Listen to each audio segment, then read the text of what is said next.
আসসালামু আলাইকুম রহমতুল্লাহ। Online study কেয়ারের পক্ষ থেকে আপনাদের জানাই আন্তরিক শুভেচ্ছা। আজকে আমরা আলোচনা করব 2021 সালের এসএসসি পরীক্ষায় অংশগ্রহণকারী পরীক্ষার্থীদের জন্য অ্যাসাইনমেন্ট নিয়ে। এই অ্যাসাইনমেন্টটি হচ্ছে সপ্তম সপ্তাহের আর বিষয় হচ্ছে মূলত পদার্থবিজ্ঞান পঞ্চম অধ্যায় অর্থাৎ আলোর প্রতিফলন। এখানে অ্যাসাইনমেন্টটিতে দেওয়া আছে আমরা বাসায় সাজগোজ করার জন্য সবসময় আয়না ব্যবহার করি। বলা যেতে পারে এ ধরনের আয়না আমাদের নিত্য ব্যবহার্য একটি জিনিস।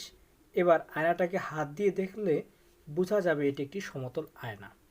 ক নাম্বার বলছে বাসায় ব্যবহৃত এক ধরনের আয়না আমরা যে প্রতিবিম্ব দেখি তা বাস্তব নাকি অবাস্তব সেটা আমাদের প্রমাণ করতে হবে।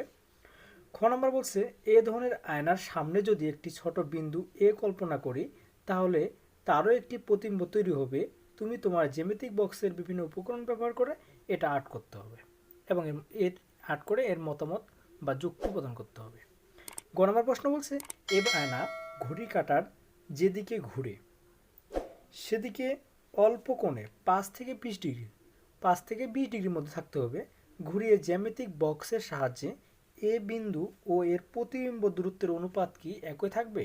ফলাফল এর উপর তোমার যৌক্তিক মতামত তুলে ধরো। ক নম্বরের অ্যান্সার যে সাজগোজের জন্য যে আয়না আমরা ব্যবহার করি তা মূলত হচ্ছে সমতল দর্পণ। এই সমতল দর্পণে আপতন কোণ এবং প্রতিফলন কোণ সর্বদা সমান হয়। আমরা কি জানি যে আপতন কোণ এবং প্রতিফলন কোণ সর্বদা কি হয়? সমান হয়। এবার সমতল দর্পণে অঙ্কিত প্রতিবিম্ব বাস্তব নাকি অবাস্তব এটা আমরা লক্ষ্য করব। এখানে তোমরা চিত্রটা দেখতেছো, তবু এই চিত্রটি আমি অন্য জায়গায় দেখাচ্ছি। মনে করো এটা একটা মনে করো আমরা দর্পণ নিলাম। দর্পণে এটা ছিল মূলত এম নিয়েছিলাম, এটা হচ্ছে এম দেশ।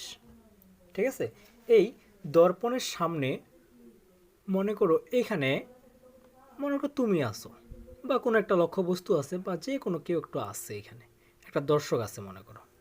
ঠিক আছে, একটা জিনিস এটা লক্ষ্যবস্তু আর্ট করার একটা সহজ একটা জিনিস মনে রাখবা, এগুলো কিন্তু অবশ্যই পেন্সিল দিয়ে আর্ট করবা। ঠিক আছে, এখান থেকে যতটুকু দূরত্ব হবে আমরাও এখান থেকে পিছনে একই দূরত্ব দিব। মনে করো এখানে দূরত্ব আসছে।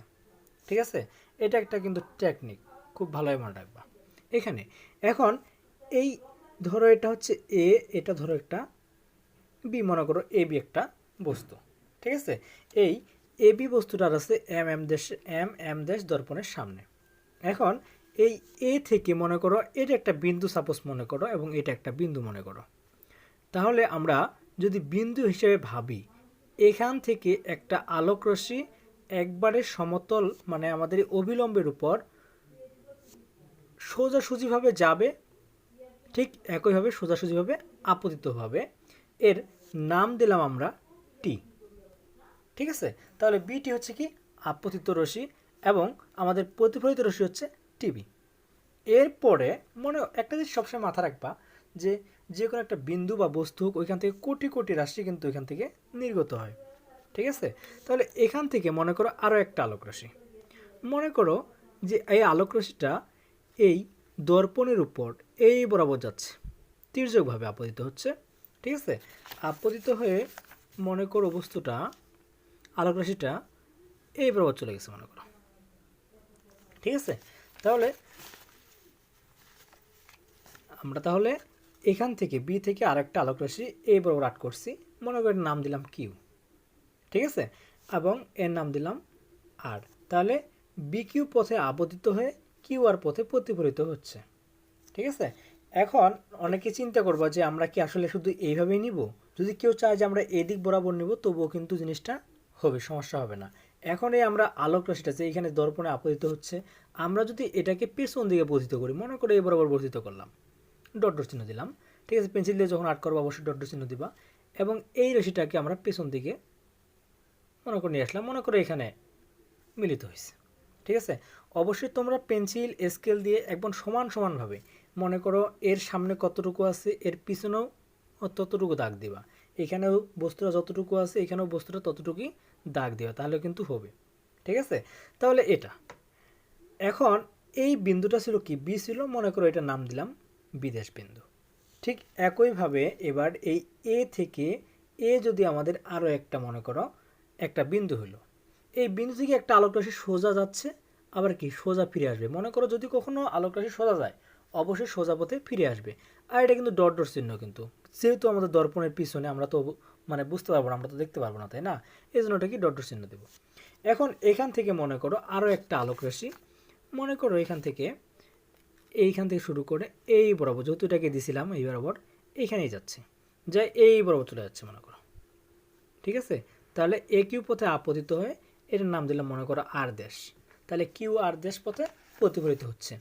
এখন যদি আমরা এটাকে পেছন দিকে বর্ধিত করি, মনে করো পেছন দিকে বর্ধিত করলাম, এই বিন্দুতে মনে করো মিলিত হচ্ছে।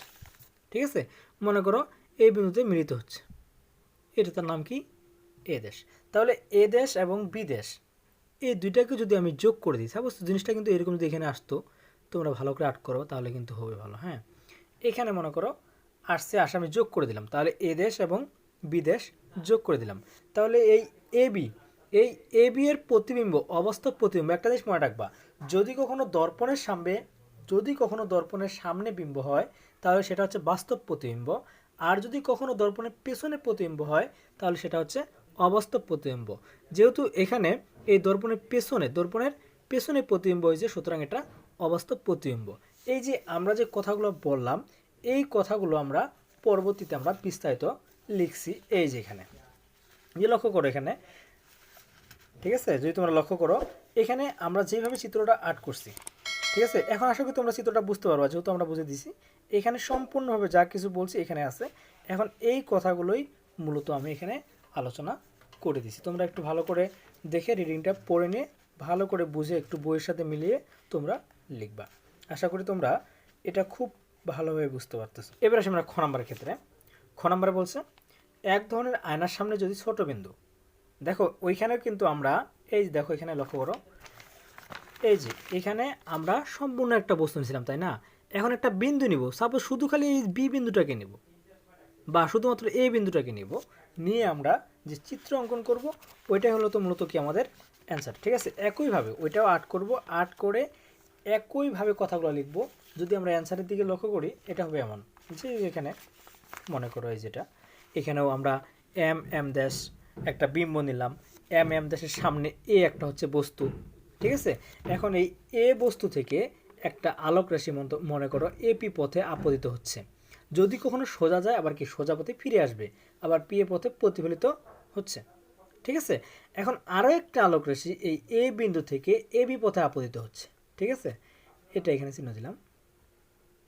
ঠিক আছে, আপতিত হয়ে বিসি পথে, এই যে লক্ষ্য করে এখানে বিসি, এই বিসি পথে প্রতিফলিত হচ্ছে। এখন এই আপতিত রশ্মি এবং এই প্রতিফলিত রশ্মির মধ্যে যদি আমরা একটা লম্ব অঙ্কন করি, যেটাকে আমরা বলি অভিলম্ব, এনবি একটা লম্ব আর্ট করলাম, তাহলে এখানে যে কোণটা উৎপন্ন হবে, দেখো আপতিত রশ্মি এই আপতন বিন্দুতে যে কোণ উৎপন্ন করে তাকে বলে আপতন কোণ। এর মানে আমরা কোণ কি বলতে পারি, এ বি, এখানে আপতন কোণ বলতে পারি কি এই যেটা হচ্ছে আপতন কোণ। ঠিক আছে, তাহলে কি এ বি এন, কোণ এ বি এন হচ্ছে কি আপতন কোণ। আবার কোণ কি, যদি আবার আমরা কি জানি প্রতিফলন বিন্দু, প্রতিফলিত রশ্মি অবিলম্বের সাথে যে কোণ উৎপন্ন করে তাকে বলে প্রতিফলন কোণ। এটা হচ্ছে প্রতিফলন কোণ, তাহলে এটা হচ্ছে আর। একটা জিনিস মনে রাখতেছো যে এখানে আই দিচ্ছি, এখানে কেন আবার আই দিলাম। দেখো একটা জিনিস ভালোভাবে মনে রাখো যে এইভাবে যদি কখনো এইভাবে থাকে জেট আকারে, এই বিন্দু এরা কি পরস্পর কি, হ্যাঁ, একান্তর কোণ না? তাহলে একান্তর কোণ এটা যদি কি হয় আই হয়, এটা যদি আমাদের কি হয় আই হয়, তাহলে এটা কি হবে আই হবে। ঠিক আছে, এখন এই বিন্দুটা যে আমাদের আলোক রশ্মি দুটা ছিল এই দুইটাকে মনে করো পেছন দিকে বর্ধিত করলাম। ঠিক আছে, বর্ধিত করলে কি এদেশ বিন্দুতে এদেশ একটা আমরা কি পাবো, একটা প্রতিবিম্ব পাবো, মানে এ বিন্দুর প্রতিবিম্ব পাচ্ছে কি এদেশ। যদি আমরা এটাকে বর্ধিত করি এইটা, ঠিক আছে, এই আইটা যদি আর হয় এটা কি হবে আর হবে, কারণ কি এরা অনুরূপ কোণ। এখন এই যে আমরা কথাগুলো বললাম এগুলো আমরা একটু বর্ণনা লিখব। তাহলে চিত্রের বর্ণনা, এম এম ড্যাশ একটি সমতল দর্পণ, এই দর্পণের সামনে এ একটি বিন্দু, এ হতে একটি আলোক রাশি এ বি পথে আপতিত হয়ে পি এ পথে প্রতিফলিত হচ্ছে। এ বিন্দু থেকে অপর আরও একটি আলোক রাশি এ বি পথে তির্যকভাবে আপতিত হয়ে বিসি পথে প্রতিফলিত হয়। এপি ও বিসিকে যদি পেছন দিকে বর্ধিত করি তাহলে এ বিন্দুতে এ দেশ বিন্দুতে মিলিত হচ্ছে বলে মনে হয়, বা এ দেশ বিন্দু হতে অপসৃত হচ্ছে বলে মনে হয়। সুতরাং এ দেশ হলো এ বিন্দুর অবাস্তব প্রতিবিম্ব। দেখো এখানে আমাদের বিম্ব কিন্তু পেছন দিকে, বিম্ব কি পিছন দিকে, সুতরাং কি আমাদের এটা অবাস্তব প্রতিবিম্ব। এখন আয়না হতে এ বিন্দু দূরত্ব এবং প্রতিবিম্বের দূরত্বের অনুপাত নির্ণয় করতে হবে, তাই না? তাহলে আয়না হতে এ বিন্দুর দূরত্ব এপি, আবার প্রতিবিম্বের দূরত্ব কি দেখো এ দেশ পি। এই লক্ষ্য করো এখানে এটা হচ্ছে এ, এটা হচ্ছে পি, সুতরাং কি এপি দূরত্ব, আবার এইখানে আমাদের প্রতিবিম্বটা আছে, তাহলে কি এ দেশ পি, ওই কথাটা বলছি। তাহলে অনুপাতটা কি হবে? এপি ভাগ এপি দেশ, 1 নম্বর সমীকরণ দিলাম। এ বিন্দু হতে আলোক রাশি এবি পথে আপতিত হয়ে বিসি পথে প্রতিফলিত হয়, তাই অভিলম্ব অঙ্কন করলে এন বি হচ্ছে কি অভিলম্ব। তাই আমরা বলতে পারি আপতন কোণ A B N equal to i এবং প্রতিফলন কোণ সিবিএন ইকুয়াল টু আর, অর্থাৎ কোণ আই ইকুয়াল টু কোণ আর, যেহেতু এপি সমান্তরাল বিএন। দেখো এই যে এখানে লক্ষ্য করো, এই এপি এর সমান্তরাল কি বিএন না, বা এনবি, এবং কি এপি এদের ছেদক না। আমরা কি জানি, যদি দুইটা সমান্তরাল হয় এবং ওদের ছেদক হয় তাহলে একান্তর কি পরস্পর সমান। তাহলে আমরা বলতে পারি কোণ A B N equal to কোণ বিএপি একান্তর কোণ, ঠিক আছে? এটাকে আমরা থিটা আই দ্বারা চিহ্নিত করছি। আবার পি এ ড্যাশ সমান্তরাল এন বি, এবং এ ড্যাশ সি হচ্ছে এদের ছেদক, সুতরাং কোণ P A dash B equal to কোণ সিবিএন ইকুয়াল টু অনুরূপ কোণ ইকুয়াল টু কি থিটা আর। তাহলে অতএব ত্রিভুজ এপিবি, তাহলে আমরা কি বলতে পারি যে ত্রিভুজ এপিবি ও ত্রিভুজ এ ড্যাশ পিবি এর মধ্যে, এই যে এপিবি এবং এ ড্যাশ পিবি এর মধ্যে আমরা বলতে পারি এখানে theta i equal to theta আর। তাহলে কোণ P A B equal to কোণ পি এ ড্যাশ বি, এবং আমরা যদি লক্ষ্য করি এখানে পিবি ইকুয়াল টু পিবি, এই দেখো এখানে এদের সাধারণ বাহু কি পিবি না, এই ত্রিভুজটা এই ত্রিভুজটা, তাহলে পিবি ইকুয়াল টু পিবি, এটা হচ্ছে কি সাধারণ বাহু। এবং কোণ A PB equal to A dash PB, দেখো এখানে A PB A dash PB এটা কি সমকোণ। এখন দুইটি আমাদের কি হচ্ছে, এখন দুইটি কোণ সমকোণ, দুইটি কোণ সমান এবং বাহু সমান, তাহলে আমরা কি বলতে পারি এটা হচ্ছে কি আমাদের সর্বসম। তাহলে ত্রিভুজ এপিবি সম ত্রিভুজ,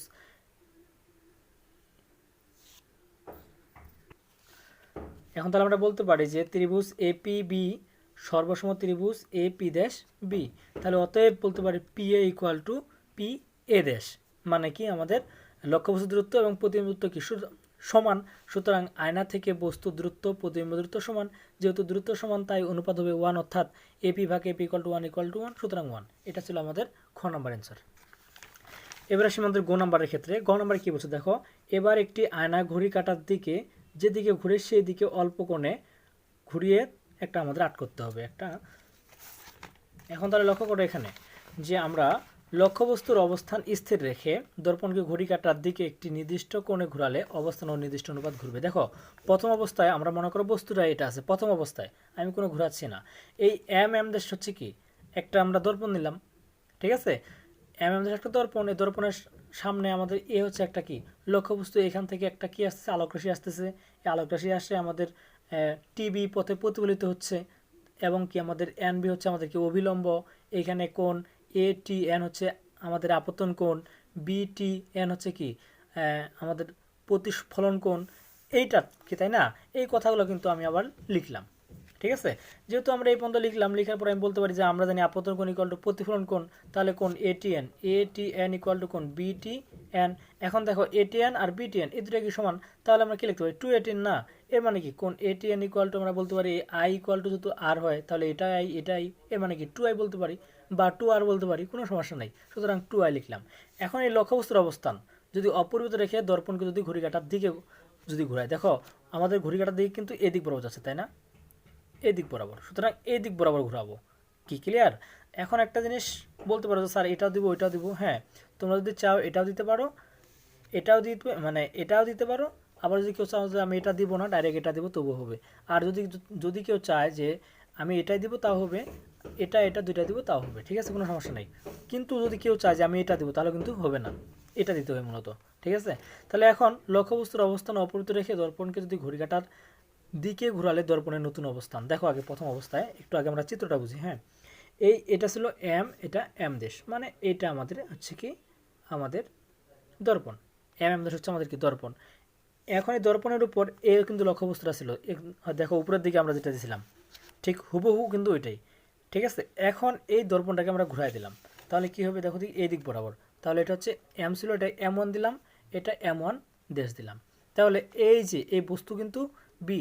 তাহলে এই যে এটা এইখান থেকে আমাদের আলোকরশ্মি কি এ থেকে আসতেছে না, এ থেকে আসতেছে বি পথে প্রতিফলিত হচ্ছে। ঠিক এ থেকেই আলোকরশ্মিটা আসবে, কিন্তু এখানে বিদেশ পথে প্রতিফলিত হচ্ছে। ঠিক আছে, এই জন্য বিদেশ নাম দিলাম। আর এইখানে আমাদের এখানে এম দেশ হচ্ছে কি দর্পণ। এখন এই এম দেশকে আমরা ঘড়ি কাঁটার দিকে, এর মানে এই বরাবর আমরা ঘোরাচ্ছি।